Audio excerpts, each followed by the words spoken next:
Ravenswood, the TV show, sometimes deals with disturbing and problematic topics. We provided a list of content warnings in the episode description.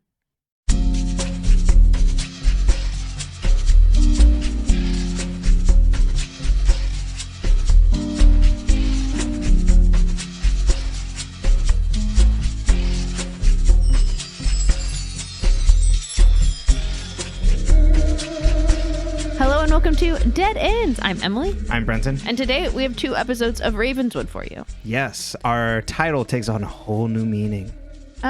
Before we jump in though, what's your Ravenswood vibe? Just like overall vibe. Yeah, okay. So if someone came to me and was like, Ravenswood, it's boring. I don't know if I really into the characters. I don't know if I really want to follow Caleb as the lead character. I'd say you're 100% correct. But is it exciting on a weird level? On weird possibility levels? Yes. I'm They obviously did not put a lot of money into this show. Yeah, it doesn't seem like it. At least the way they edited it. Or maybe they just didn't have the right people working on it. You know what I mean? I don't watch a lot of... I wasn't watching Supernatural or anything horror-y at the time or anything like that. Yeah, this is both not our domain horror. I don't do scary. That's why I didn't watch it the first time, because I saw one of the previews where the creepy little things in the corner and I said, oh, it's going to be it's not just oh, there's a creepy little kid scary. Mm-mm. It's oh, this is demons popping out at you scary. Right. And it's which there definitely is. And okay, so when I think of the chilling adventures of Sabrina, that gets scary. There's scary elements, but it's also very camp. Yeah. This is dour. There's no camp here. Yeah. This is not a great analogy, but if we're thinking of crime shows and procedurals, Sabrina would be the Columbos of Earlier Year, where it's there's a little bit of a wink wink nod nod to or Murder She Wrote. Murder She Wrote. Yeah. Diagnosis Murder. While this is the True Detectives. I never watched that. Okay, but the serious, dark sort of things, in which this could definitely probably use some lightening up. I think if they had made it camp, if they had gone a Sabrina direction with this, which I know that wasn't. I mean, there was the original Sabrina, but not the Chilling Adventures of Sabrina, the scarier Sabrina. Yes. I think if they had gone more camp, it would have been a better show. More people would have been into it. Yeah, because you watch Pretty Little Liars because it's ridiculous. You don't watch Pretty Little Liars because you're really oh my gosh, this show is so stressful and suspenseful and such a beautifully written mystery narrative. You watch Pretty Little Liars because you're what the fuck are they doing? Right. So it's fun. Yeah, I went looking for I wonder if AV Club wrote reviews of this at the time just to get some historical context. They did I don't know if they still do it. I mean, they fired all the writers and did a complete regime change, and now it's just top 10 lists, or here's what happened in Doctor Strange. It's not quite that far, but it's essentially that kind of clickbaity stuff. Their writer at the time did just kind of a here's what season 1 of Ravenswood might look like with just the pilot, and they mention in there, they're it's exactly that. Pretty Little Liars is this over the top thing, and that's what this needs to be, and it doesn't have any of that. No. But they also said that Pretty Little Liars is not a good show, and I wanted to strangle them. So that was fight someone in the street. That was the big thing. As someone who was a Pretty Little Liars fan, but not really, publicly a Pretty Little Liars fan, it was because people were so fucking mean about that show. They were so mean. One, women. It's about women. Yeah. Or girls, but I mean, the actresses were all fully women. Yes. But then it's also it wasn't it wasn't written for the male gaze. It's Pretty Little Liars was not written with we want boys to love this show. And I think that pissed a lot of people off, because I think every man has always thought that every television show was for him, and it's not. It was called Pretty Little Liars. And then also, like, it's an easy thing to mock. We were mocking women all the time at that time, mocking women for what they like. Women are never allowed to like something and just fucking enjoy it. It has to become something that we make fun of. You like makeup, we make fun of you for it. You like lipstick, we make fun of you for it. That is a makeup. You don't like makeup, we make fun of you for it. Like, there's no way to fucking win as a woman, or especially a teen girl. Teen girls like boy bands. Boy bands are bad. Why? They can all harmonize. Can you harmonize? I don't think so. Yeah. I think in terms of like a genre distillation of that, it's the Pretty Little Liars is not putting on the serious face of a primetime soap and is just fully leaning into a soap. So then it's also on ABC Family. So then you have to be like, well, it's not great. It's YA television. It's like the way people make fun of YA books. And I'm like, if you don't like young adult fiction, one, you're probably wrong. But two, it's so much faster paced. I get bored sometimes reading the hooty snooty stuff, but don't consume it. Like, it's that simple. And so I don't understand why. I mean, it's like YA television. Like, if it's not your demographic or you don't enjoy it, don't watch it. Yeah, but we have to make fun of it because, you know, gross. Right, or people seriously engaging with it. Yeah. And it was like, I mean, it's a fun mystery. Very much so. Do I feel that way about Ravenswood right now? I'm not sure. I'm not as into it, I think, as you are. I don't feel the same. Yeah, but I don't think many people were or are. I just find it fascinating as this object of like, it's so dark. Like, they kill. I mean, we'll get more into this later, so I'll try not to get too into it. They kill Miranda in the second episode, and I think because I knew from coming into this, Miranda's dead. Like, I know she dies. I thought she'd die in the first episode. So literally, you killed a teen in the first episode, and the rest of the teens then have to live with the fact of like, someone died last night, and they were supposed to die. Like, that's what it's alluding towards, right? And then that's the second thing is, this is Final Destination, and like, I'm not a horror person, but my ears perk up with Final Destination because it's Final Destination as a series is a Rube Goldberg machine, where it's like, these people were not supposed to live and now death is coming for them. So then you see someone like, ooh, I'm in the shower, and then you see a knob turn or like the mirror fuck up. So then you wonder like, oh, how are they going to die? It takes all the horror out of it, like suspense, because you're like, this person's going to die, one. So you just want to see like, what are the convoluted ways that they're going to make this happen? But I find that like funny as a premise. So I think them doing that with this show was a complete surprise to me. I think a lot of the direction that the show is going is a complete surprise to me. And then on like a weird thematic level, it's doing some interesting things that I wonder if they're going to cash the checks on, like of teens dying and vets and American wars. And I'm like, what? Yeah, like if it's basically like, it seems like if a veteran comes back from war and doesn't die with like everyone else that they were supposed to die with, like they were in some sort of like traumatic experience, that then 5 teens die to balance it out. Right? Which, like, I just want to know, like, who thought of this? Like, who came up with this premise? Because, like, that's kind of like wild. And I'm sure like everyone's brain is very, you know, different and creative. I wasn't like, ooh, who thought of this in a judgy way? But I'm like, no. That's a fascinatingly weird premise. Yeah. So Ravenswood was created by Marlene King. Yes. And then Joseph Doherty and Oliver Goldstick, who are both producers and writers on Pretty Little Liars. And I think one of them is involved, I don't quote me on this, but I think one of them is involved with that new there's a new Paramount like YA teen show that's like basically all the teens died and they're like stuck in high school. What is it called? It just came out. I literally looked this up last night because someone was talking about going to it. Interesting. It's like Afterlife, or I don't remember. I'll have to look at it. It's pretty wild. But I find I'm not seeing any of those people pop up or that on a quick search. But School Spirits is what the show is called. School Spirits. And I believe it's by like one of the producers from Pretty Little Liars. It's like the thing, you know? Yeah. But just as an object, I find some of the things they're doing, even if like the storytelling and the pacing on it is like slow and there's not a lot of fun to be had, there's like weird things within the plot and the themes around the show that is just like, whoa. it caught me off guard. And I think most of that, as we kind of go through it, will be in episode 2, because the pilot is pretty bare bones and boring. The pilot is honestly very boring. Yeah. So not again. I mean, this is only 10 episodes, so I don't know if we're going to stick the landing on some of this stuff. But yeah, and I think I was just surprised at how dark it was. It's like, oh my God.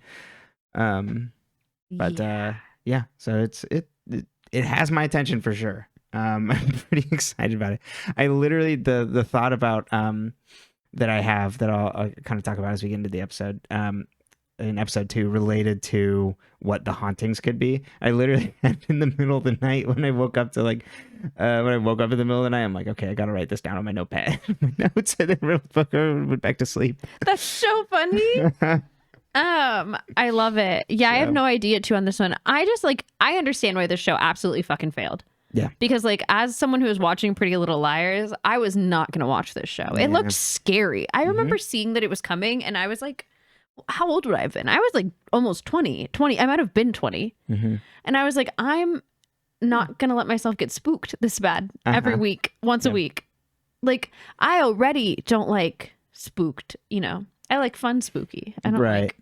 Going into, Sabrina, this is not fun. No, it is. It's like fun. It's not campy enough for me, and I won't have it. It's true. I mean, I get it. All right. Before I jump into the episode summaries, I kind of wanted to start off with some background. So the show started October 22nd, 2013, and ended on February 4th, 2014. And was canceled about a week after. This is like in between the season 4 break of Pretty Little Liars, and then season 4 comes back on. I believe. I just want to make sure I have this right. January 7th. So it's running concurrently in the new year. And then Grave New World had premiered the same week as this premiered, or Grave New World, the backdoor pilot happened the same week that the first episode came out. So they're like leading. Oh no, sorry, I have that wrong. They count.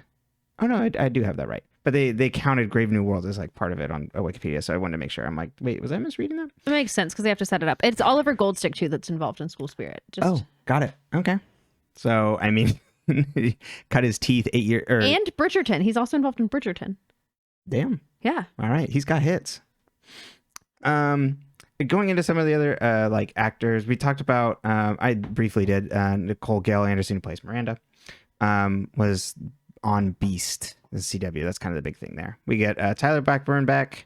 The guy who plays Raymond Collins does not have a Wikipedia, and it was very hard to find anything about him. So we move on from there. Brett Dyer. I'm just going to kind of do our top 5 people. Okay. Brett Dyer is Luke. Madison, who did a ton of things I kind of didn't really know. Brittany Oldford, who's Remy, was on what American spinoff of a UK show? Skins? Yes. Really? Yeah. I watched one episode of that, and then I believe they pulled it from MTV. Yep. So, in some rough times for old Brittany here. Absolute trash way. I love the UK versions of Skins. I can't say that I love the US version because I don't think I got to watch more. And I'm pretty sure it was just bad from start to finish in terms of like, it wasn't cool how they did it in the UK, so it really wasn't cool when they did it in the US. Yeah, for people who don't know, Skins is a teen show that's like way over the top, but also using 17-year-olds. Yeah, they used actual teenagers, and it's got a lot of drugs and sex. Yep. It's very problematic. Uh-huh. But you should look up that cast list if you don't know Skins. You'll find them everywhere too. Yeah, Nicholas Hoult, Dev Patel. Oh my God, Daniel Kaluuya. Kaluuya. Anyway, then Merritt Patterson, who plays Olivia, is now doing a bunch of Hallmark movies, and like, good for her. Like, that's good work if you can get it. Honestly, like if I liked acting and I was like an actor, or I've never tried, I don't know. But I was like, ooh, like I want to have a steady income, like hell yeah, I would do like Hallmark like like it's like, oh, rom-coms. Yeah, no, like that's steady work, and it's like and probably, it's fun. It's probably pretty low key. I say that, I don't know, I've never been on a set. No, I'm sure it's probably similar to like shooting a soap. It's like very workmanlike, and you probably have very professional people, and like just kind of get in, get out. Haley Lou Richardson, not part of our top 5, but probably the most famous person I could find from the list, or at least most successful, is in terms of like priority of like highest like level of stuff. Who plays Tess? She was in the Edge of 17, if you remember that movie. That was a movie with Haley Steinfeld, she's in high school, and she's the girl who dates Haley Steinfeld's brother, who is like her best friend. You don't remember that? Woody Harrelson was it? I saw this movie. Yeah, I couldn't tell you what Woody Harrelson looks like. It wasn't super memorable. Also in Split, the oh my god, M. Night Shyamalan movie, and then was also in White Lotus. So doing work. But anyways, we will get into Ravenswood, episode 1, pilot. Beautiful title. I always find it funny when the like episode 1s are just pilot. Well, and especially because there was a backdoor pilot for it, so it's like, did we need a pilot? Yeah, no, not. I guess I don't know how that works normally. I know.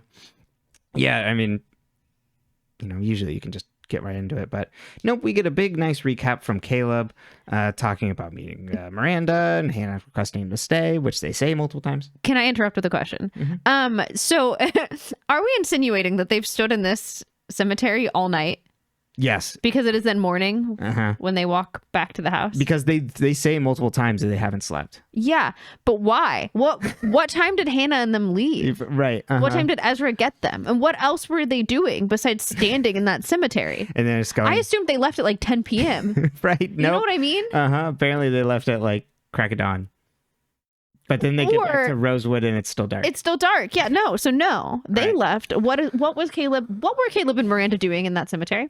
Transporting the cemetery to New Orleans. That's fair. That's fair. Yeah, I believe that is where they shot. Yeah. It's really funny. Yeah, there's no... Right? Isn't that where they shot? Yes, it is. Okay. Yeah, no rhyme or reason why it's suddenly daylight. Oh, and it's also like different looking. Yes. Like they really didn't commit to like maintaining the... No, it's a completely new place. Do what you got to do, I guess. Miranda also like pipes in real quick with a voice motor over on meeting her uncle. But then we see a camera move to the cemetery, and Caleb and Miranda are walking through it. They discuss seeing their names on the gravestone. Caleb is very... We set up what I thought would have been more of a like back and forth, like a la X-Files sort of thing, where Caleb is like the non-believer and Miranda is the believer. And then they kill her. But she really wasn't, because she says I was kind of an atheist. But she says that later. In this scene, she's kind of like, I don't know, like there's stuff happening here, because Caleb's like, there must be a logical reason for this. And she's like, I don't know. That's true. That's true. Yeah. And then she makes fun of him in this scene, for being like, oh, you sound like one of the guys in the horror movies that gets killed by being overly logical. Which is another annoying quibble I find about Miranda, is like they make her be the meta character. And I think at this point I'm like really tired of like the meta, like wink, wink, nod, nod sort of thing. We don't really have a meta character in Pretty Little Liars. No. So they're like, okay, we have a Chaos Queens. Exactly. They're all bought in, and that's some of the best part. Do you miss them? I do. I miss them too. I know. So like when Caleb's leaving voicemails for Hannah, it's just like, damn. I wonder what Hannah's doing. Brenton's also leaving voicemails for Hannah. It's a little weird. Hey, when are you coming back? Oh, you mean I made this decision? They discuss being foster kids. They then come upon, I thought it was the mortuary, but it's the mortuary and the house. The house just looks different, right? That they spent the night in. It's the same thing. It's just the backside of the house that they arrive at. Or do they arrive at the mortuary and then leave? This is like some of the things I think the mortuary is the house. And I think it always was. But they come upon the building and they remark that that Collins is on the name. And they go, oh, maybe we need to ask about someone there. But I didn't know if it was the same place. I don't know. I don't know, because it's a different building. Yeah, it's completely different. It's clean inside, too. Exactly. But then they see someone pull in with a hearse and they go to ask the driver. They surprise him, and Caleb asks if he's Mr. Collins. Miranda then comes up to him and says, "Do you remember me?" And he's like, "What are you doing here?" Caleb stops him to get he's like, "Hey, at least you should give your niece the time of day." Sticks up for her. We then see Mrs. Grunwald walk out of the building, and then the driver, who we later know as Raymond, says, "I know every tombstone out there. There's no Caleb Rivers out there, and there's no Miranda." He then asks Carla, Mrs. Grunwald, to show them in. Why are we first name basis with Grundy? I know. Mrs. Grunwald, please. So I thought until they later call her Mrs. Grunwald that this. I was like, does she go by a different name? Uh-huh. But I'm like, or is this a twin? Is it a different character? And I'm like, oh no, they're just calling her by her first name. Carla walks in the house with Miranda. Miranda says she has no family, or Mrs. Grunwald says that Raymond has no family. Miranda says, "What about me?" And then Carla says, "Well, then that's all he has left." Caleb talks to Raymond, and he says, "You should get my niece to leave from here." Caleb says, "We found her name on a tombstone as well, and we need to find out what's going on. I can be very persistent and annoying about these things." Raymond opens up a body bag, and Caleb jumps when the hand moves. And Raymond says the spinal cord will still work after the people pass. And then Caleb goes to find Miranda because he's sufficiently freaked out. Yeah, me too. Miranda is in a bedroom as the room shakes. Caleb then walks in and children giggle. Oh, I didn't hear the children. And children giggle, apparently. I didn't hear it. That's what happens when you blow your ears at concerts. That's what I was going to say. It's like one of those tones that's just how old is your hearing? 84. Miranda, but Caleb didn't notice anything. They both look outside and see a woman cleaning a headstone. We then transfer our point of view over to them as a girl is telling her mom to stop cleaning the headstone. This is Olivia and her mother, and we need to tell the police about this. Her brother then rides up, Luke, on a bike to talk their mom down. They talk around the drama that has happened to their family and that everyone thinks their mom killed their dad. The brother seems more doomed about it, we're never going to change anything. People are people. While the sister wants to fight for their mom and be like, hey, we need to stand up to these people. And there's good people in this town. They notice Caleb and Miranda looking at them from the window. Caleb and Miranda then decide, let's go meet them. But as they get out there, they see little social butterflies. They see that they're gone, and they find Black Widow spray painted on the tombstone. They then go to take pictures of their tombstones, but find there's different names and pictures on there. Miranda asks why someone would switch headstones, and Caleb thinks it was her uncle. He then heads into town to look up info, and Miranda heads back to the house to talk to her uncle. And as she walks, we see a pale hand grab a headstone. Caleb walks into the Ravenwoods Gazette and talks to a woman. This is Remy. Also, it was so hard taking these notes because we don't get character names till way later. So I was just literally, a woman. No one says anyone's name in this fucking show. Versus the Pretty Little Liars that are constantly calling each other by their names. Yeah. And then I later had to be girl from the graveyard, brother of the girl. I have homecoming queen. Yeah, it was rough. Caleb then asks to look up an old obituary and tells her his name. This catches the attention of the woman's father in the back, Remy's father, who comes up to talk to Caleb and help him out and dismisses Remy. He's like, I can't have you dig around in our old files, but go check for your old family records in town first, and I can see how I can help from there.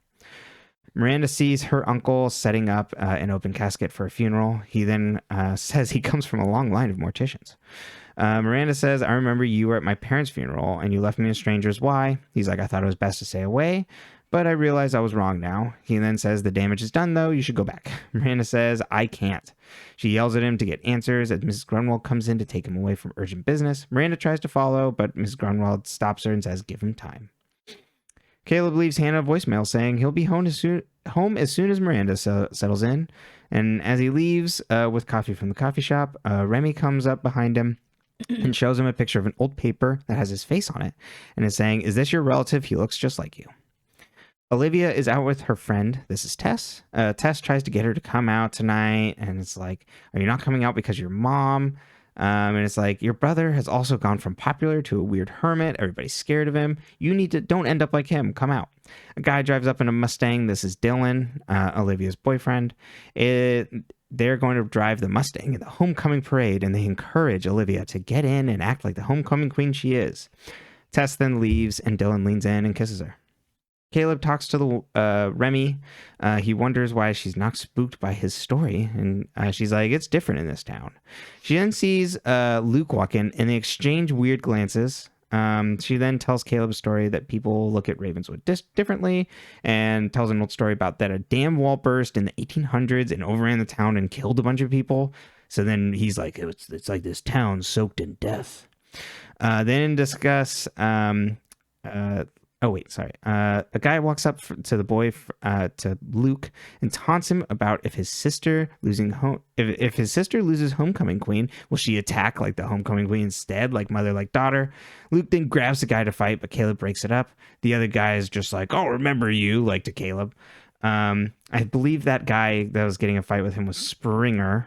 Again, a new guy walks up and says, "Luke, you'll get through this. It's all right." Luke then walks away, and the other guy introduces himself to Caleb. He's Benjamin, who is Remy's, and we assume Luke's teacher.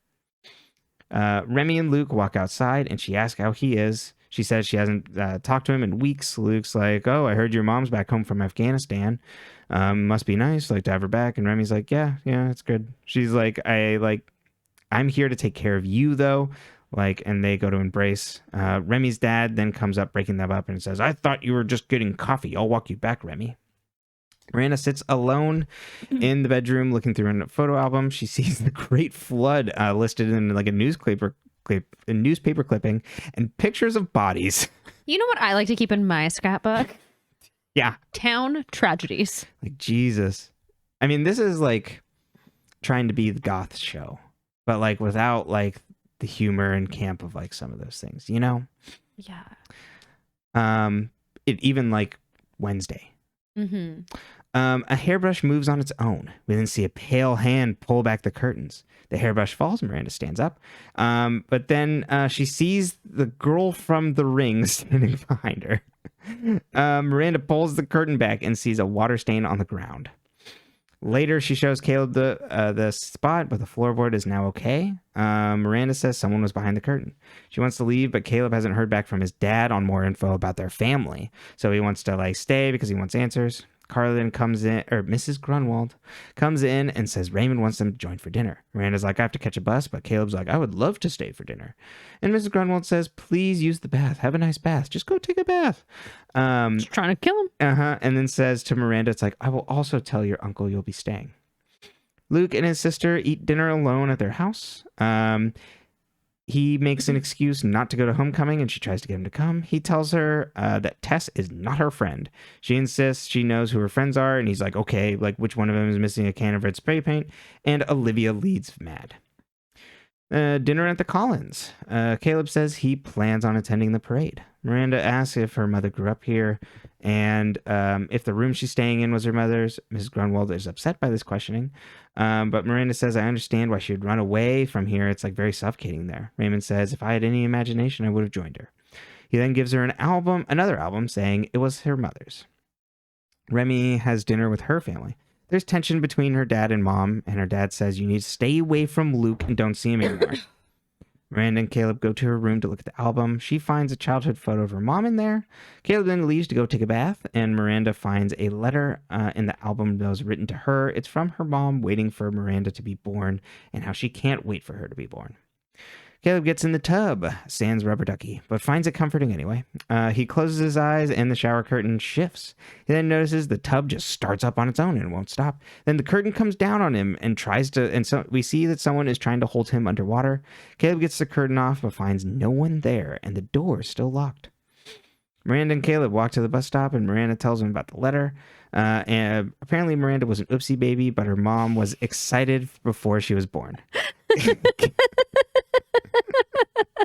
I mean, she says I was an unwanted surprise. Yeah, I know. My turn of phrase. No, I love that. I was just laughing because I was like, that's the succinct way of just summing up that scene. Mm-hmm. Caleb says, your uncle tried to drown me. Oh, you're right. Okay, so there's this quote earlier where Caleb doesn't believe Miranda got there was like a girl behind the thing, and it's like the wind had hands. So all I can think of is just like, damn, this wind has hands. Yeah. And then Caleb's like, your wind had hands. My shower curtain had shoulders. I also wrote that down. Head and Shoulders, to be exact. There was no product placement in that bathtub. There were absolutely no products in that bathtub. No. I don't know what Caleb was cleaning with besides dirty, murky water. Yeah. Caleb's dad then calls him back, so he walks away to go take it. Remy walks downstairs and sees her mom setting up a bed in the living room. Mom says it's better for her to stay down there. She doesn't want to disturb her dad. Remy's dad. Remy offers to sleep downstairs with her. Remy says she's been looking at new spaces with her dad for her mom to practice medicine now that she's back. But her mom is like doesn't want to do this and still needs time to figure things out. She's like, everybody in my unit in Afghanistan died except for me. I don't know what I'm doing here. Remy then goes to leave and her mom expresses condolences to Luke. Raymond works and Mrs. Grunwald comes in to say it's not too late to fix things with Miranda. Miranda waits for Caleb and sees the ring girl in the shop window again and freaks out. She gets spooked by Caleb touching her on the shoulder. Caleb sees Remy go into the Gazette and he's like, let's go follow her. And Miranda's like, don't we have to get on the bus? He's like, we have time. As they walk away, the camera zooms in on the window and we see a handprint with Last Chance written in it. The homecoming parade is underway. Remy sifts through old papers in the Gazette basement. She finds one on 5 teens being killed and another one on a soldier returning from war. She hears a noise and goes to investigate. Caleb and Miranda surprise her from behind, and he explains that Miranda was also on a gravestone and like the changing tombstone, so Remy agrees to help. Olivia is in the parade, and so is Tess in the car behind. We see the 2 girls in red coats from Grave New World on the side of the road waving. Someone then runs up and pours red paint on Olivia. She runs off and Dylan calls to her. He asks if Tess saw who did it, and she says no. Olivia runs into Luke on the street, who takes off his jacket to cover her and walks her home. The Scooby Gang in the Gazette basement digs through papers and finds the obituaries for Miranda and Caleb, who died on the same day. They were a couple, they were seniors in high school, and they died in a boating accident. They look at the paper before, and Remy freaks out. Miranda then sees someone run off in the distance and like the hanging light bulb swaying. She says, I don't think we're alone down here, and they all go to leave. As they leave the Gazette, Raymond watches them from the other side of the street. Olivia and Luke walk home. Olivia wants to leave Ravenswood and just disappear. Luke asks why she never opened up about this, and she's like, I've been taking care of you and Mom. Essentially, I have to be the brave, like the one that has to pretend like nothing's wrong while you and Mom are just spiraling. She's like, I've been alone and you've pushed everyone away. Luke's like, well, I think Mom did it. The Scooby Gang then rides home in the car. Remy was at the paper because of what her mom said about not getting why she was the only one who came home alive. And not understanding what she was doing here. The day before Miranda and Caleb's ancestors died, a vet came home. Remy also wrote a paper last year on a vet who said the same thing that her mom said when he came back and miraculously survived. And then the next day, 5 teens died from a train. Miranda then quotes Goldfinger. What does from a train mean? Like they're like hit by a train. How? Like it was like a train accident. Oh, okay. I believe is what. I knew it was like train related, but I was thinking about like how do 5 teens get hit by a train? Train's got hands. I don't know. There's a lot of plot holes in this show. Listen, in Final Destination 3, the inciting incident that they do not get where they do not get killed is they have a vision of not riding the roller coaster. Oh. I haven't seen Final Destination 3, but I don't think I can watch any of those. Okay. I get very anxious. Okay, do not watch Final Destination 2 because there's a incident with a lot. Or wait, is it the inciting incident? I know there's one where someone's trapped in a tanning bed, right? Is that the same one? I think that's 3. Okay. So 2, I think the inciting incident is that they don't get hit by a log that falls off a semi truck on a highway. Oh. So then now, like a bunch, I've seen on Twitter before people being like, that intrusive thought every time I'm driving on the freeway. Anyways, Miranda quotes Goldfinger. Caleb then resolves to stay in town. Remy sees Olivia and it's too correlated. Yeah, he's like, I love that quote. I love that movie. Remy then sees Olivia and Luke on the side of the road, and they go to give him a ride. And tells Caleb and Miranda to stay quiet about their conversation. I was so excited because I thought the siblings were going to get on each side, and Caleb was going to be writing bitch in between them, but he moves over, and then the girl ends up in the middle. It's so funny.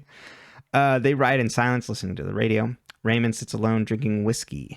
Back in the car, they drive across the bridge. Miranda sees the ring girl on the bridge and grabs the wheel to swerve the car out of the way. They all go in the river, and everyone screams for help as we see the ring girl on the bridge watching the car slowly sink into the water. We then see the car underwater as the song plays. The end. Okay. Talk about like manipulative ending. Questions for you. Mm-hmm. How far is Ravenswood from Rosewood? Because why doesn't I Caleb know. just go the fuck home? Totally. And then he's like, I'll be back tomorrow. I assumed that it's like a good distance away, but like not that But no, far. because Toby and Spencer go like right after school one day. That's what I'm assuming, like a good distance being like 40 minutes? Oh. An hour? Okay. So like,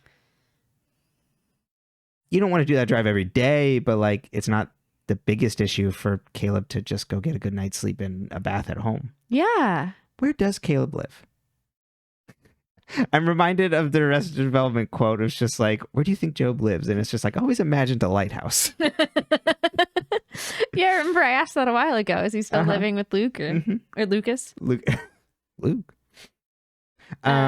Yeah. But yeah. no, you're quite right. Of like, where in the hell is he staying? Why doesn't Caleb just go home at night? Yeah, go to the Marins.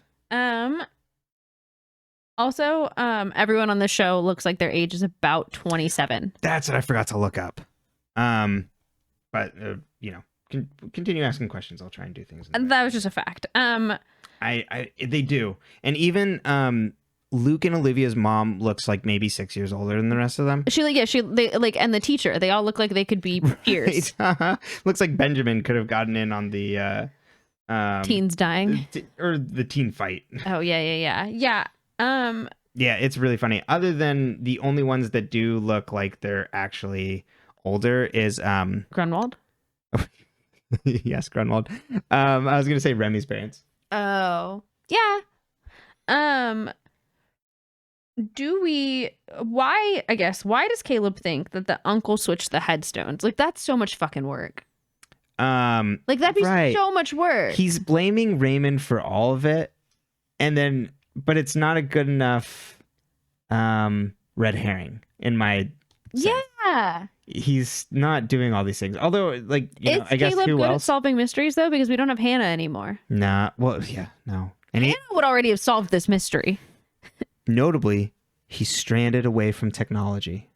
What is the techno boy toy without the tech? Also, because that is like a huge part of his personality in the show. Like they kind of took away like he's not like hacking or emailing or anything. So it's kind of like, what the fuck is Caleb doing? Yeah, he's just like, I gotta be dour, but like every now and then. But he doesn't have the like. Like, why isn't he just like trying to break into the city's, like using a computer to break into the city's records to figure out the dates on these things? No, he's got to do things physically. Yeah, it's not very Caleb-y. No. That's why I think the show would have been fine if they hadn't tried to make it a Pretty Little Liars spinoff. If they just said a horror show by the creators of Pretty Little Liars. Totally. Yeah. And I think at least the problem with putting Caleb up front here is that Caleb is Caleb's an excellent accessory. Yeah, and in this he doesn't have the like, because they want him to both be like, I can be like witty and annoying, but also like I'll take things seriously. Like a Nathan Fillion or something almost. They Jugheadified him. Yeah. Yeah. But this is before Jughead. Mm-hmm. I mean, Caleb doesn't fit in either, but yeah. No, he actually does. He really fits in, and except for when he was introduced. Okay. Grunwald, why has she worked there for so long? Why did she go work at the college, and then why is she back? These questions and more. I'm a caretaker of the house.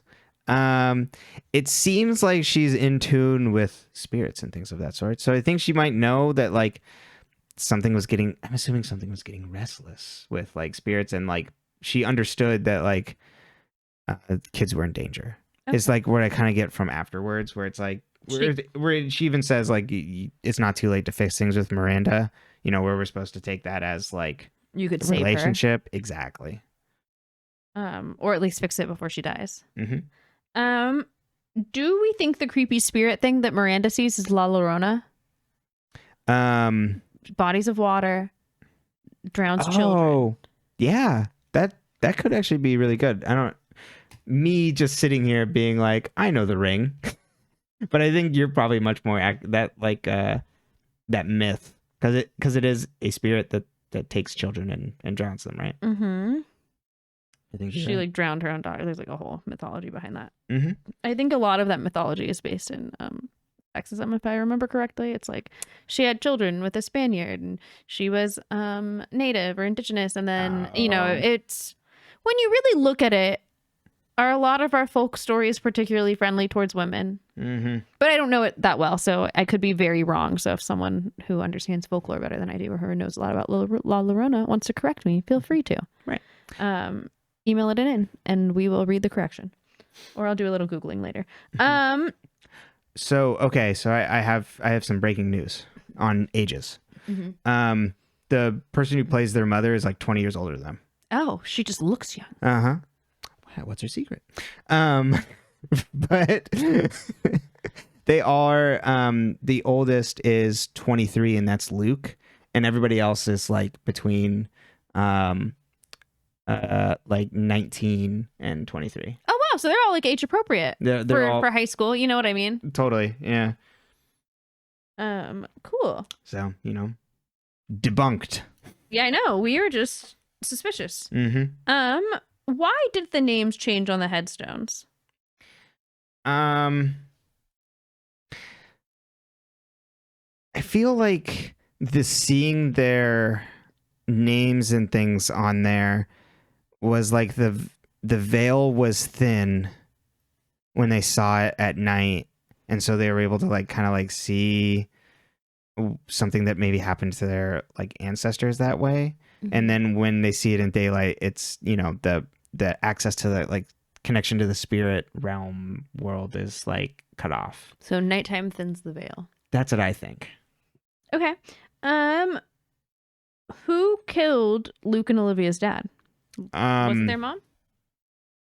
I might have seen a spoiler on this one, so I'm gonna abstain. Okay. But I don't think it's gonna be their mom because we already get her, because the first suspect usually is not the correct suspect. Yeah. But this has bitten me on the ass before. Not gonna say which mystery story, but there was a mystery story where they cleverly played with that.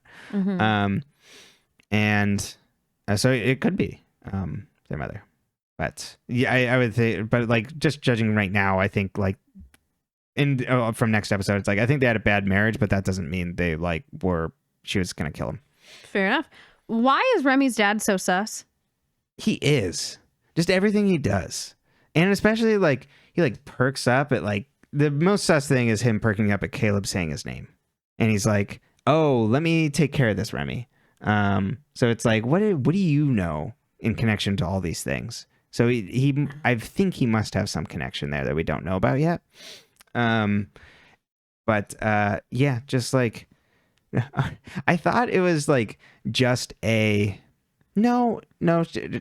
Olivia and Luke's mom is probably correct in hating him because he probably hates her, and she's probably like fuck you. Mm-hmm. So he's just an ass in that way, and he seems very controlling, and so that's why even like what I assume is happening is he's trying to be like overly controlling and like let me take care of you to the mom who is going through PTSD, mm-hmm. and that is what is driving her away from him. Mm-hmm. My next note just says, Miranda leave. What the fuck is in that uncle's house, and why does it love Miranda? Because it really does follow her. Yes. And it's interesting because in theory, all 5 of them are supposed to die if we believe this like pattern. Mm-hmm. So why is it so particularly obsessed with her? Right. Like Caleb. Why did it only take her? Yeah, Caleb gets attacked once. But Miranda is the one that gets like marked. So yeah, well, you get attacks later after, but it's not her yet. It's like in the next episode when Luke almost gets killed, but it really is only Miranda, so it must be her connection to the Collins, and that must be something with their like bloodline, is my guess.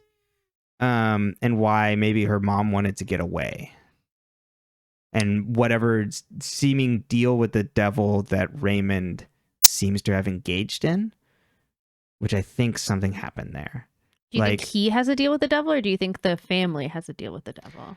Maybe the family, and he's keeping it in place sort of thing. Like, I almost wonder if there's a she goes so I don't. Like, he somehow got like out of it in that way. But doesn't it want teens? Right, when he was like, well, yeah, maybe he's like, in the sense that he's extended his death. He's like, maybe her mom died instead of him, and then like he's like essentially living on borrowed time, so then she goes instead of him again. Oh, I guess. I don't know. But I assume it's something to do with the family is why she was particularly picked out. Fair enough. Caleb struggles to get out of his skinny jeans while getting in the bathtub, and honestly, same. I've never felt more seen by a television show in my life. I was like, I'm glad they left that in. Right. Like, he's having a hard time with that second leg, and at that time, all of our pants were very tight, including the boys. Yes, absolutely. And I was like, yeah, me too, buddy. I made a note of that because I thought it was so fun. I was like, me getting into the bathtub. Almost fall again. Well, he's just like having a hard time with that second leg. Do you think the same thing that it was the like La Llorona creature or death or whatever we want to call that, that tried to drown Caleb? Yes. Okay. It's at least part of the same curse, attack, whatever that might be, you know what I mean? Even if it wasn't specifically that girl creature sort of thing. Why is Remy helping? It seems like Remy has suspected something for a while. Girlie just loves a mystery. And got, hey, you know, as the, let's see, if we're going Scooby Gang, she'd probably be the Velma. Very put together, is going to get this done. Even though, you know, in the pairing, since it would be like her and Luke would probably be the Fred, I guess. But no, I don't know. And that makes Caleb Scooby? Or does it make him Daffy? Shaggy. Or yeah. No, I skipped Shaggy and went straight to Scooby. Yeah. It doesn't quite work out. It doesn't work. Girl loves a mystery. But it seems like she had been suspicious of something for a while and then just got pushed over the edge by this. Okay. So maybe like whatever suspicious vibe that her dad is putting off, like she is like already keyed into something. Maybe when she even looked into that like vet before, you know what I mean? It's like, oh, that's a weird coincidence, and has had something like in the back of her mind. I'm glad they explained like kind of that's what she's trying to piece together when she's in the basement alone. Because I'm like, why the fuck would you go there and be in the morgue basically basement alone that is now a newspaper? Right. Like, and girly pop, no. And then you know how your town is. Right. You live here. But it also seems like I would assume her dad doesn't want her doing that either. So then there's more of like, what does he know? What does he know?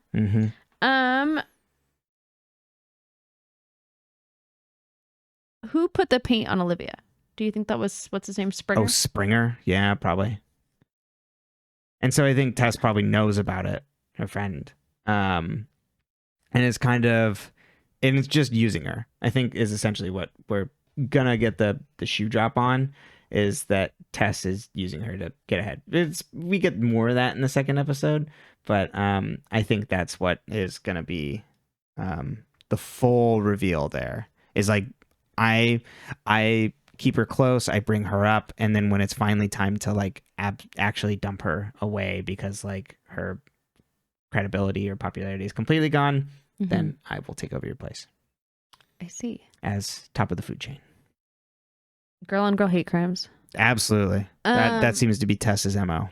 Yeah. So, I mean, the other question I have is kind of a spoiler for the next episode, but it's like, how did they all get out of the car? Right. It doesn't seem to, like, they're everybody rescued? else is fine except for Miranda. And they're like, how did it's like she was underwater so much time, but we don't see them get pulled out either. So what helped spare them but not Miranda? Yeah, was Miranda just the last one got out of the car? Right. And if so, why? But just to put a capper on this episode, it's wild that this ends with all the teens drowning. And then also in this like there's a subplot going on where I mean, we find out later that their dad was the mayor, was killed. And so it's these two teens. There's so much death in this show. It really took me off guard. Welcome to the back half of Pretty Little Liars.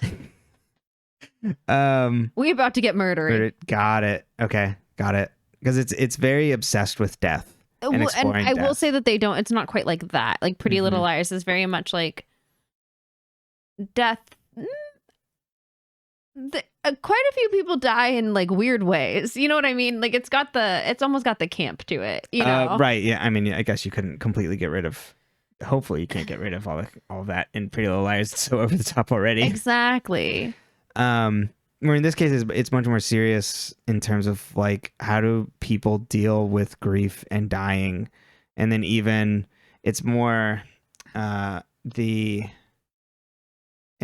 Raymond is like kind of doing. You pointed out like Adam's Family or something. Mm-hmm. In the AV Club review, they said it's nods to like Dark Shadows. Again, not something I know. But there is still... He felt very Morticia. Mortician.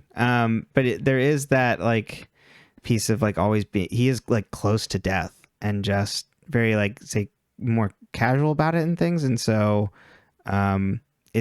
the show is really, in a weird way, exploring this, like, how do people deal with grief and what is it like to like try and understand like life and death and what like if something comes after, like what would that even be like for your loved ones? How do you like have closure with people that are gone?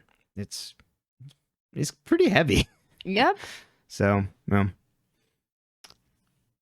you like to get into episode 2? Sure. Are you ready to just jump right into it? I'm gonna go grab water. Okay. Do you want me to just start the recap? Sure. Okay. Unless we need to take a break.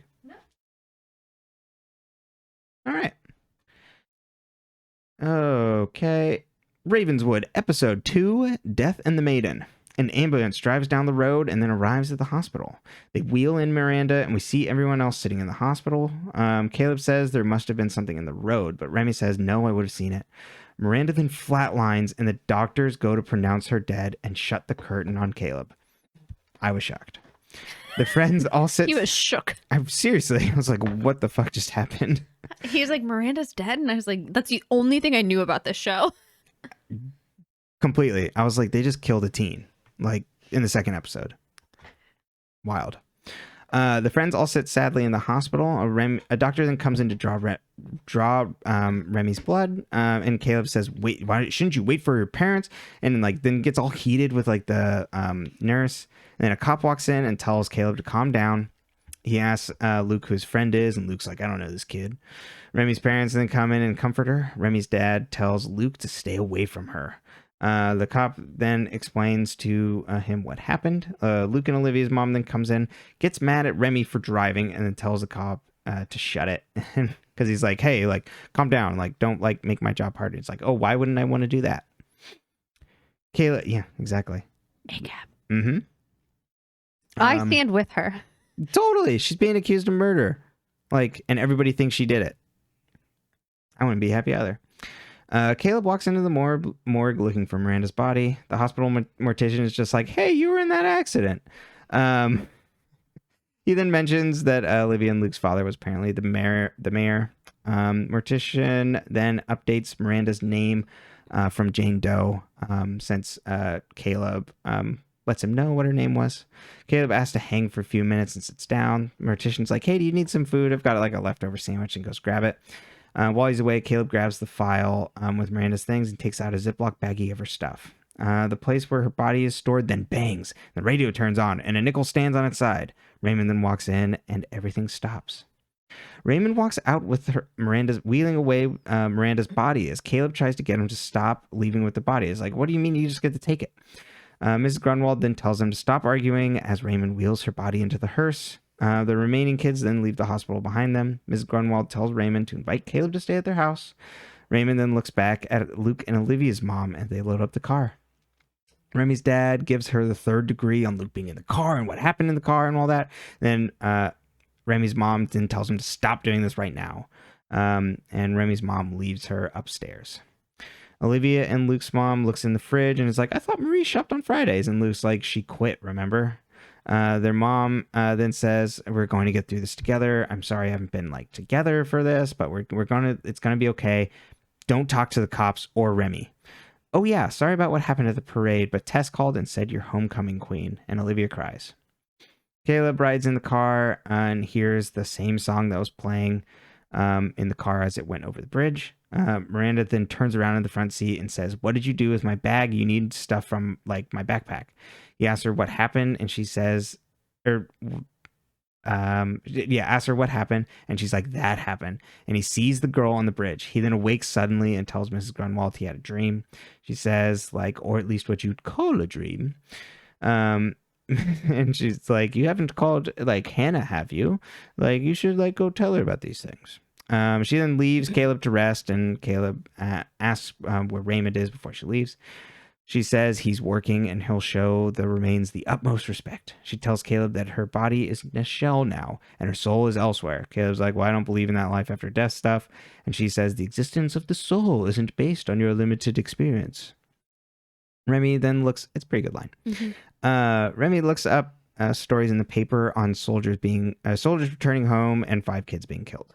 Remy then looks outside her window after she knocks at it and sees Luke. She goes outside to see him and they bond over being Romeo and Juliet. Luke tells her it wasn't her fault about the like driving accident, and they embrace each other. Miranda's body lies on a slab as Raymond wheels over strange pink liquid in an IV. We see Raymond pick up a knife to start what looks like potentially an autopsy or something. When they prep, like they embalm bodies. Oh, embalming. Thank you. I wrote down the wrong thing. I forgot what embalming was. Caleb sits in his room as a book slides off the dresser onto the floor. It's Leaves of Grass by Walt Whitman. He opens it up to find passages highlighted and reads from it. Things on the dresser then continue to move. Perfume bubbles and the whole mirror shakes and suddenly explodes out at him. He then notices that the mirror shards perfectly surrounded him and didn't cut him. Luke shows Olivia a letter their dad wrote to their mom. He thinks mom was cheating on their dad, and then Olivia doesn't want to listen. Luke says we can't explain like what happened that night. He was alone at the office, like except for her. But Olivia just doesn't want to hear it and walks away. Caleb talks on the phone with Hannah and says Miranda's all good, like at her uncle's house, and like I'll call you soon. He then sees Remy and goes to talk to her. She hugs him and he says, I need Miranda's bag that was in your car back. Remy's like, well, it's in the junkyard and the police probably want to see it first. And Caleb's like, I can't explain why it's important, but I need to get there like as soon as possible. Remy then agrees to help after school, and Remy stops Caleb before he can leave and says, I think I found out more about those stories. At Ravenswood High School, Luke taps a guy on the shoulder to talk.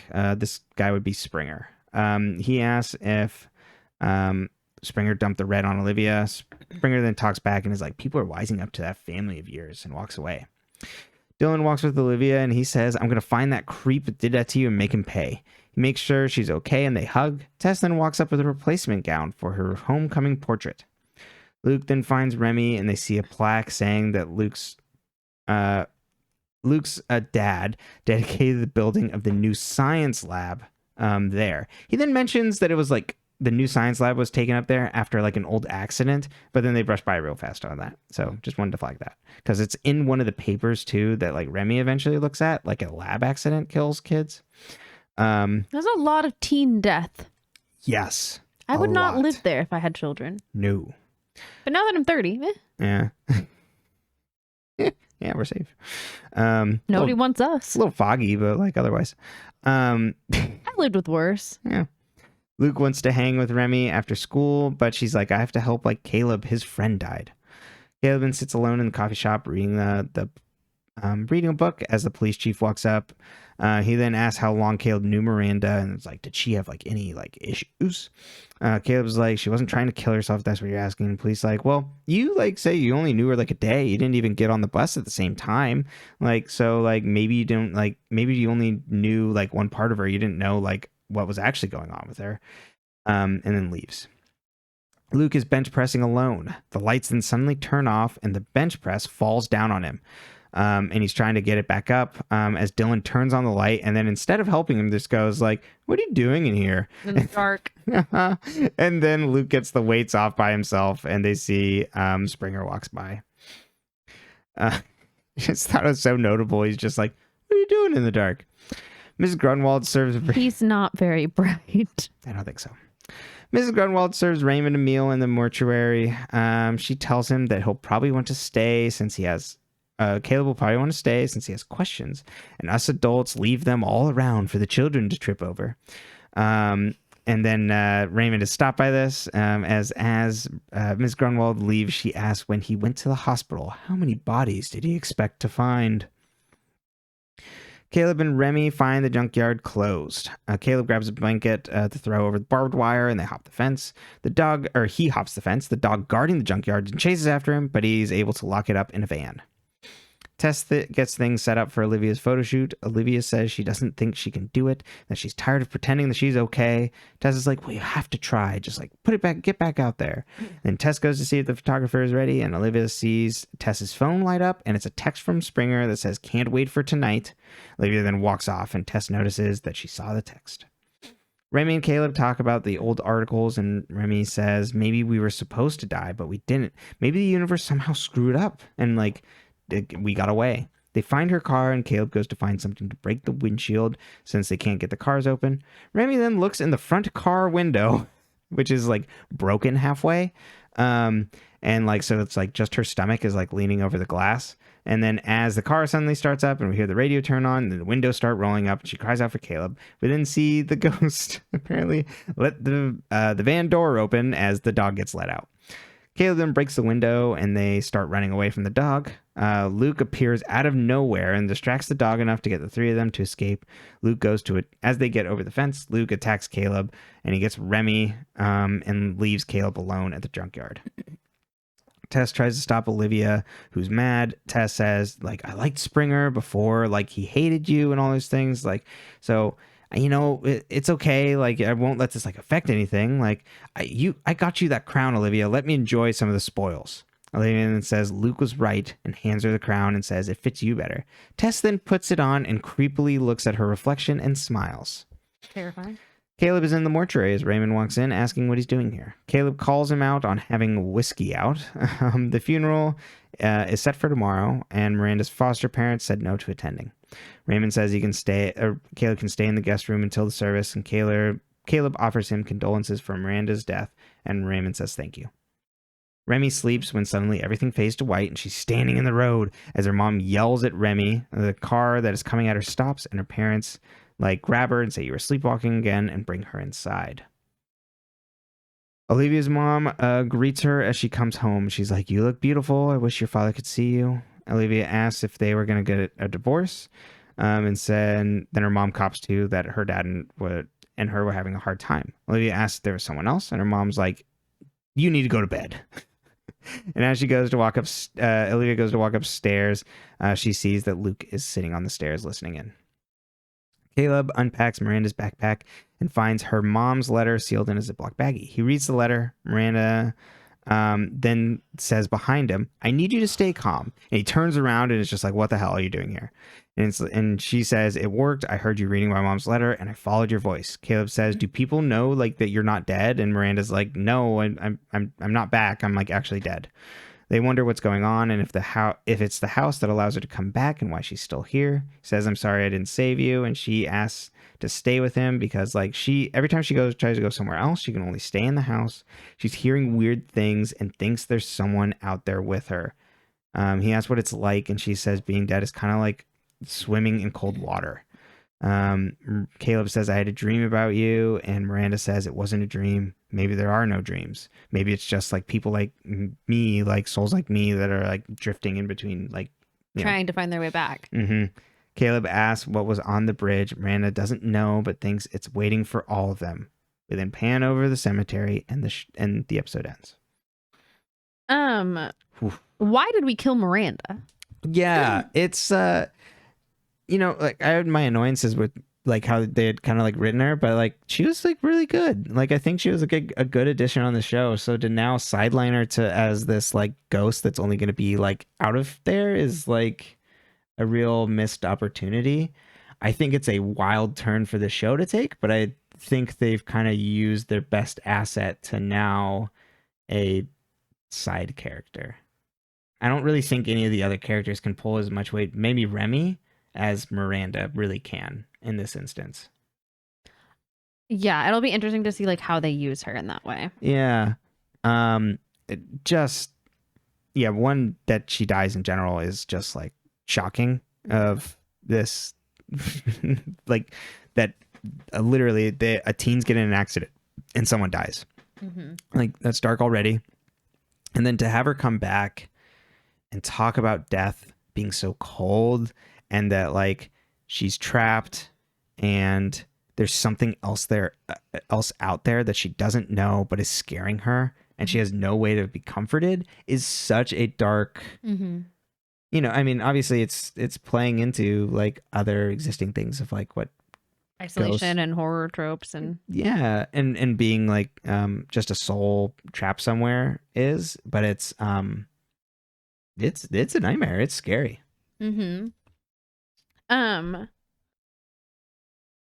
already asked how we think they all got out. We don't know how they all got out. Right. So I would assume that whatever is going on with her that like essentially chose her to die, Miranda somehow saved maybe everybody else. I think it's something to do with whatever her her like family and bloodline is. I think that might be what happened.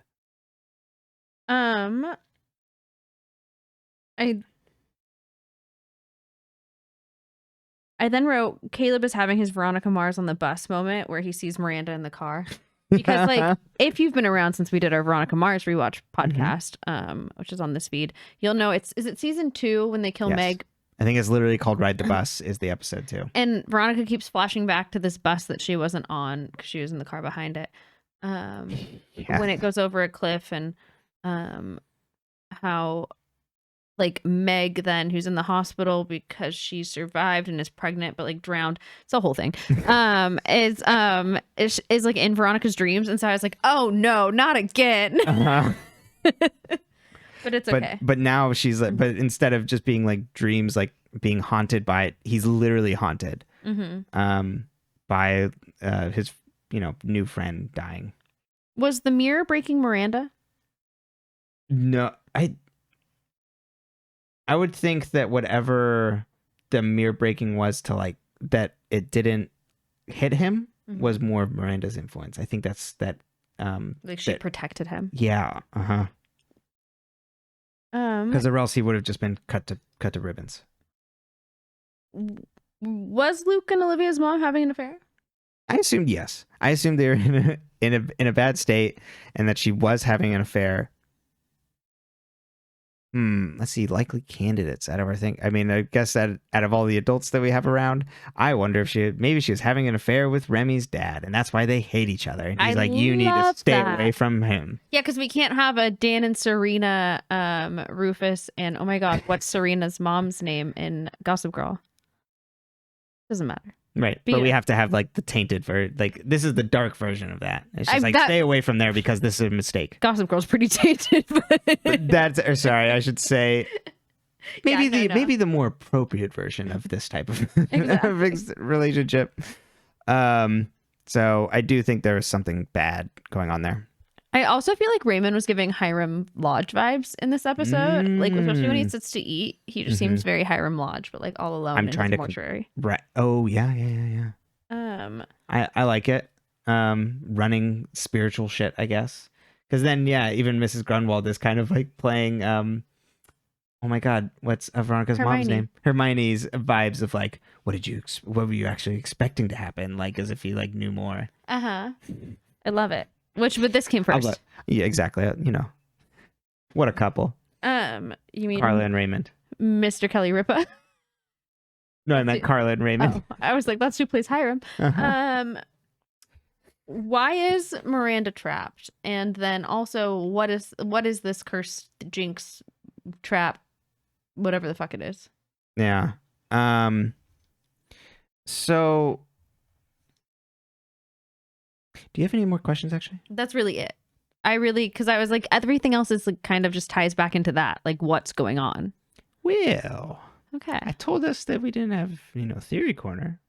You lied. Maybe we have something else. Let's step into...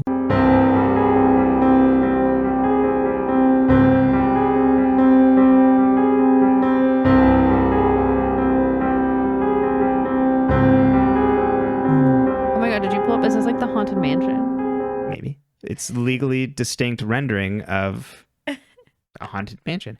Haunted mansion, but not the haunted mansion. Welcome to Brenton's creepy corner. Oh my god! Instead of is this room getting longer? It's like, is this room getting like further? I mean, if you look long enough, something might be happening. Welcome to Brenton's creepy corner, everybody. Oh my god. Where we try and figure out what in the hell is happening in not Rosewood. Damn it! I tried so hard. I would like to know what's happening in Rosewood. Though. I know. I just want like a little check-in. I thought I was gonna mess up so much more stumbling over I don't think I've fucked it up once yet. No, that was our first time, I think, and so I was like, damn it, broke the streak. You can just edit in all the times I actually did. Right. So what exactly? Rosewood. This the entire thing, even the show. We just called the wrong thing the whole time. Rosewood episode 1. So I think what is going on here is so there's a wider curse that I think I would assume obviously stems back to that like great flooding. Okay. Of like what happened there, and I assume it's. Let me lay out like a wider theory of like I think like thematic material that it's kind of weighing in, because we're talking about war and then also like kids dying, and then also all the things that they kind of like die from are kind of like public infrastructure. And so it's playing with these, like I think of like distinctly like kind of like talking about our state and government. It's like, what do you think the state tax percentage for Pennsylvania is? Must be something, right? Is that where they are? Mm-hmm. Okay. Yeah, I think Ravenswood's still in Pennsylvania. I don't think they cross state lines. We didn't ask. I don't know. But so I think a lot of the like what they're playing with is like sending people off to war. The U.S. sending people off to war to die, and then like the way that we send kids off to die by like enlisting them in the military. And so when people aren't dying to the machine, it's like I feel like this is like a substitute of the military industrial complex almost is like it still needs to be fed. Like so so when people don't die as it's correctly, like that machine is still needs to like take its toll.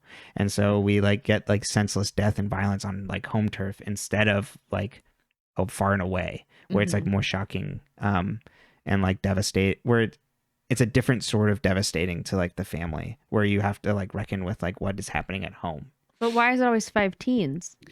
Like what's the significance of 5? Yeah, is there like a 5-to-1 ratio or? Yeah, I'm not sure exactly like what where the 5 and 1 like comes from. Mm-hmm. Like why always 5, other than a convenient way to put our 5 protagonists on the chopping block. Mm-hmm. But I think in terms of generally like that's the kind of things it's playing with, and then also these things of like they're all dying from things of like almost like public infrastructure. Mm-hmm. They died by a train. Like there's the flooding that like breaks down. Mm-hmm. And so like it's all happening, or like I think there's the lab accident at the school which like kills kids, which we see in like a newspaper clipping.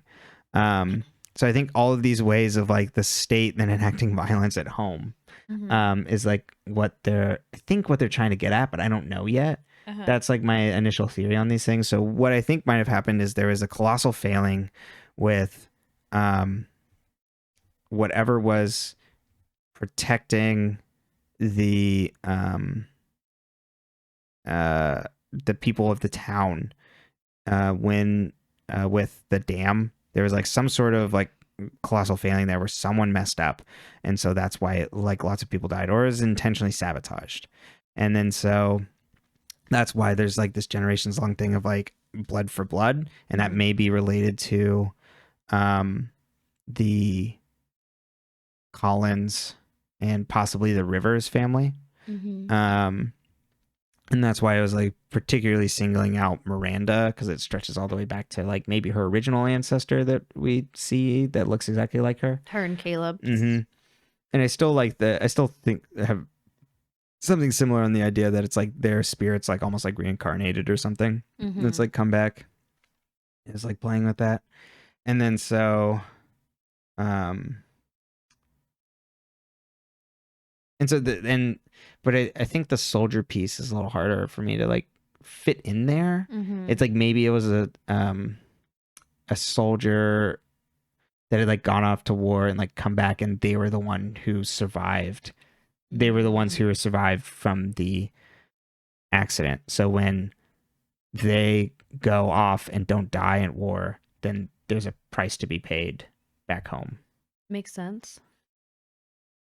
I think that's what we're doing. I mean, it makes sense as much as any of this does. Right, exactly, yeah. But I think at least in terms of like thematic things, it's like talking about like the ways we use kids and things in military, and like the price that it like essentially enacts back home on the people living there, like in their actual real lives.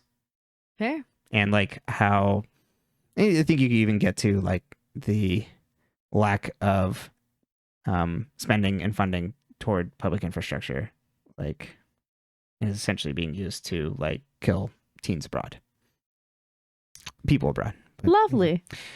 Yeah. So that's like some of the things that I was like, damn, like I don't know if I'm on the right track or if the show is even going to go in that direction. But like the fact that the show is like gesturing toward like weird things like this is wild. And that's what like kind of like sparked my brain around these things. So, well, out of your creepy corner. But yes, we'll see you all next time. Goodbye.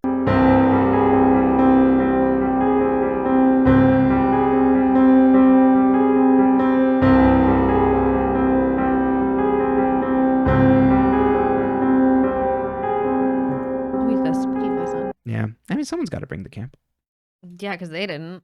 Yeah. I want camp so bad. Mm-hmm. I love camp. Yeah. And you loved Camp Mona, but I'll never forget my time. I wanted to get Mona. you a Camp Mona sweater, and I keep forgetting. I need to like remember it next time there's like a big holiday, because I think it'd be funny to get you a black hoodie with Camp Mona on the back. Well, you got 3 months. Yeah, but I feel like I thought of it like before Christmas. You got time. I appreciate it. We should have gotten Camp Mona sweaters for when we were getting ready for the wedding. Oh, and done all that of our would've been wedding so photos in good. Camp Mona sweaters. Damn it. Missed opportunity. I know. That's okay. Maybe next time. Yeah. Not that we're going to have another wedding. Oh, I meant this coming year we'll just, Yeah, we'll for our anniversary, we'll get Camp Mona sweaters. Exactly. And we'll do a photo shoot. I love it. You're welcome, everybody. That might be the end of this episode, huh? Intrigued by Ravenswood, and we'll see where we go from here. Am I going to be the one Ravenswood stand in the world? We'll see. I think you might be alone in this, baby. At least right now. I'm having a mediocre time at best. I am having a good time. Like, I want to know what's going on, but like not bad enough to keep watching. And that's very rare for me, because I have like an addictive personality. Like if I start listening to something or like watching something, like usually I'm more like, even as we're rewatching the show, I like kind of want to keep watching and binge it. And then I'm like, no, Emily, you can only watch 2 Pretty Little Liars at a time. But when it comes to Ravenswood, I'm like, no, we could stop now. Oh, we're not done? Oh, Caleb's still going. I was eating as I was taking my last bit of notes, because I was just like, it doesn't matter. I'm having a good time, maybe not a great time, but there's just like the thematic stuff I was just talking about there. There's it's something wild. there. Yeah, I think there's a lot of good ideas here. It's just a really bad execution. Yeah. So far. At least that first one was. Yeah. Well, any final thoughts? No. I think we've hit the end. So, plugs. You can find us on YouTube at dead_ends. You can find us on all your podcast platforms of choice at Dead Ends. You can also find link trees to our respective things in the description boxes on all of the episodes. Give us a like, subscribe, or whatever. And for people that are annoyed by that we're doing Ravenswood, well, you only have 4 more weeks. That's so long. Me excited every episode, and Emily's just like, Jesus Christ. So look forward to that. Divorced by the end of Me doing a solo Ravenswood podcast. Brenton's creepy corner, and you're just by myself. I feel like that makes it extra creepy. Yeah, creeper corner. Then you'd have to have Fitz on. Oh no.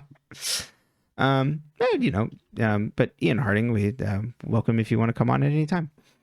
Very different than Fitz the character. Mm-hmm. Yeah, just clear the air. I'm sure people with big Instagram followings are worried about us having beef. So. Exactly. Review helps us. We don't do any advertising. We're our solo podcast. You can find our Twitter at deadendspcast. Is it not a link tree? I guess it isn't in either of our link trees. No, it's linked on all our pages though. Oh. And then you can also find email us with any questions, deadendspcast@gmail.com. If you're sick and if you have thoughts on Ravenswood too, if you also have some positive thoughts on Ravenswood, I'd love to hear them. But on a more serious note, if you do have like historical stuff on Ravenswood, it's hard to find. Let me know. People weren't really tweeting about it.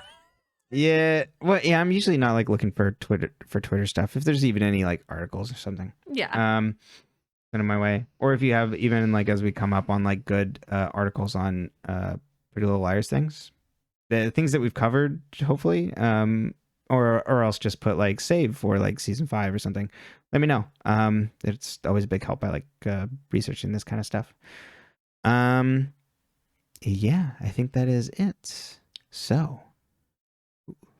Ooh, we're still here, and we're gonna find out everything. Or do you need like a different one now that it's Ravenswood? Like, oh yeah. Well, no, but it's like we're still here. You know what I mean? No, but I think you should end each episode with your wind had hands, my shower curtain, my shower curtain had shoulders. May your wind have hands, and your shower curtain have shoulders. I would hope not. Could be supple. Okay, love you. Bye.